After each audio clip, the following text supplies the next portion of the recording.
Kurt Wannebo was the #1 realtor in San Diego per the Wall Street Journal. Last year did 352 transactions. He's on my radio show this week, giving his predictions about what's going to happen in the market finishing up this year and into next year. So it's an honor to have him in here again. Let's welcome him.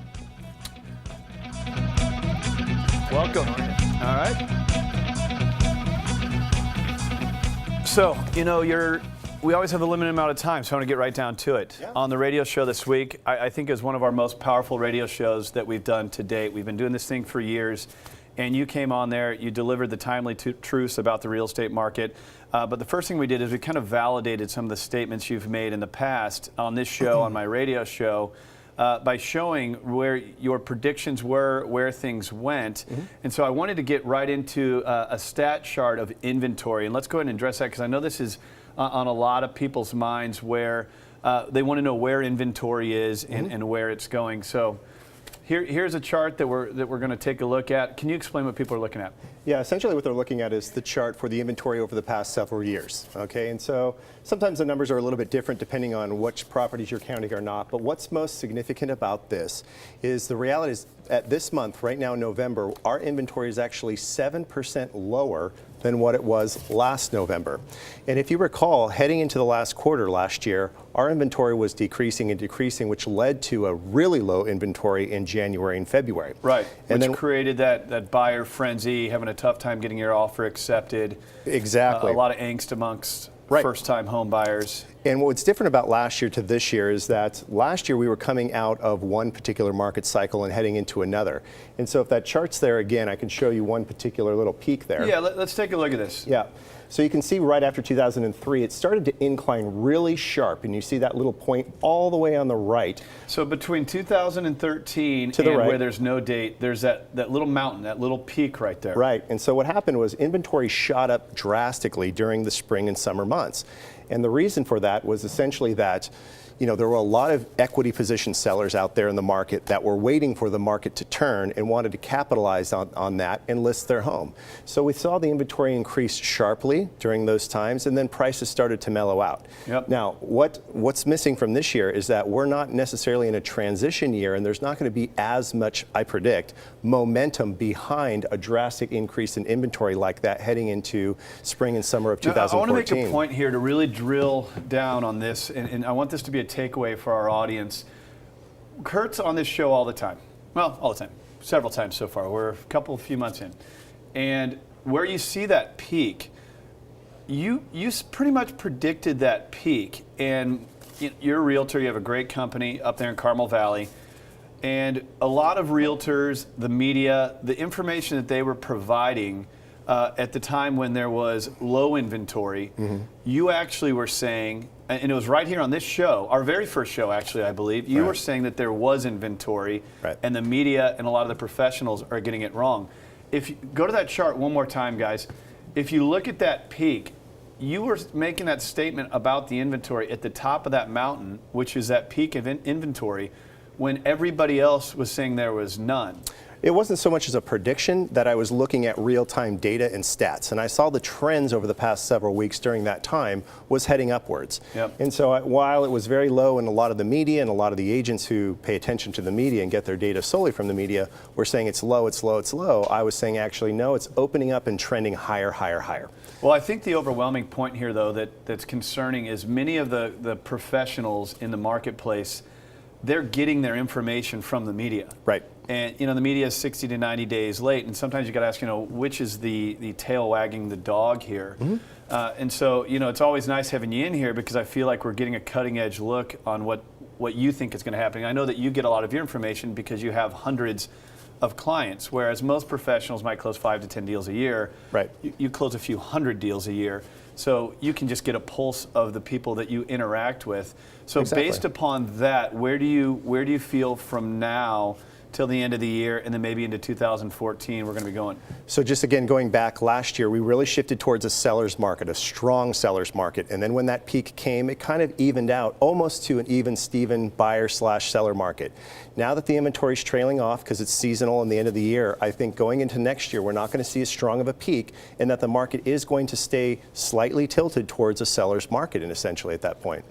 Well, we're going into the holiday season. Right. And I know you're in Carmel Valley. I want to skip past Carmel Valley for now and get right into the advice that you can provide. You know, it's November. We're coming up on Thanksgiving. Right. Coming up on Christmas, Hanukkah, New Year's, all the other holidays that are mixed in there and holiday parties. But what do people need to know? What are some of the pros and cons of buying real estate right now? What are some of the pros and cons of selling real estate right now? Well, yeah, so it's always a question for buyers and sellers. Now that it's holiday season, should I just take the month off or the next couple of months off, or should I engage in the real estate market? So there's pros and cons to each. If you're looking to buy during the holiday season, one, you have to understand that if you're looking at properties that are on the market, most of the time those are very motivated sellers.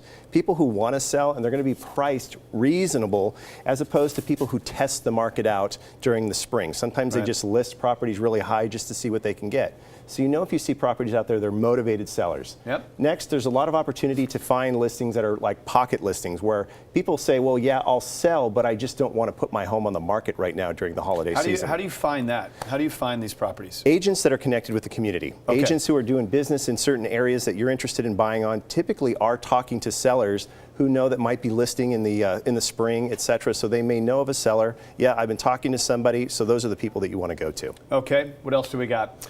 Some of the other good things about it is that you can buy now, or some of the good thing is that there's also less buyer competition. Sure. So if you're out there, if you decide, well, I'm not going to focus on the holidays this year, I'm going to focus on buying a home, there's a lot of buyers who do take off during the holiday season, and there's not going to be as much competition for you if there is a very ideal property that people want.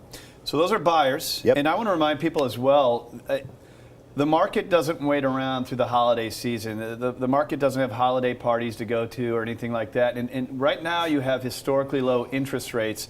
So as a buyer, good thing to capitalize on is the fact that we still have QE3, we still have the Fed buying bonds, which lowers mortgage rates. Those could easily go up into 2014. So it does make sense to continue if you are a serious buyer. Let's flip the coin. Let's look at if you're selling, if there's people that are in their home right now and they want to learn some of the pros and cons on that side. Right. So I just talked to a client a couple of weeks ago who said, should I list during the holiday season? And I looked at his property and I looked at what would be his competition, and there wasn't any. I said, if you put your home on the market today, there aren't any other homes like yours on the market, and you're more than likely going to get a lot of offers. So there's a lot less competition for sellers, and what that means is more structured deals that typically will close. You know, what happens sometimes is a buyer may write an offer, get into escrow, and then, oops, your neighbor popped up and listed, and they like that home better, they may cancel escrow. So there are a lot more serious buyers out there.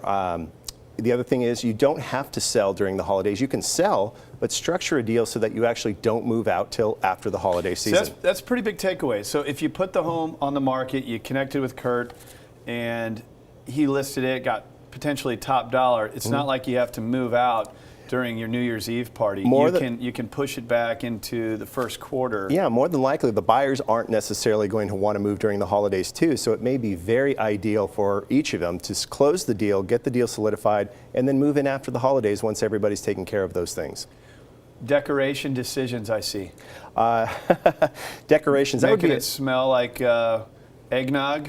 That helps. That would be possibly one of the downsides. If you wanted to put your home on the market, you just want to be conscientious of trying to appeal to as many buyers as you can. Yep. And so you may not want to commit to decorating your home the utmost holiday season if buyers perhaps out there aren't celebrate the same holidays as you. So you may, again, if you decide to sell, you may decide, okay, we're not going to focus on the holidays this year. We're going to focus on presenting our property to appeal to the most amount of buyers and limit the holiday decorations that you do. You can still do some, but maybe not just go as outrageous as some people do. All right, well, let's check out your website, brokerkurt.com, if people want to learn more. And here's the big takeaway, gang. I want you to know that if you want to stay in tune with stats, if you don't want to get your information from the media, which tends to be outdated, and you have a lot of these disconnected talking heads that may not even own their own home, why should they be advising you on yours? And they're reading from teleprompters. You got to get away from all the noise. We have this 24/7 news cycle. You have the social media as well. If you really want to dial into the analytics, you want to see what the numbers are, not just San Diego, but you really want to drill down specifically on your zip code, your inventory, what the median home price is, how long homes are on the market. Kurt's the guy. He's the guy who can help you understand this information. and be in advance of those trends. So if you're a buyer, you can get a great deal. If you're a seller, you can get top dollar. And this is obviously great advice on what to do during the holiday season. So I encourage you to visit them online. Go to brokerkurt.com. Kurt, thank you as always for coming in here.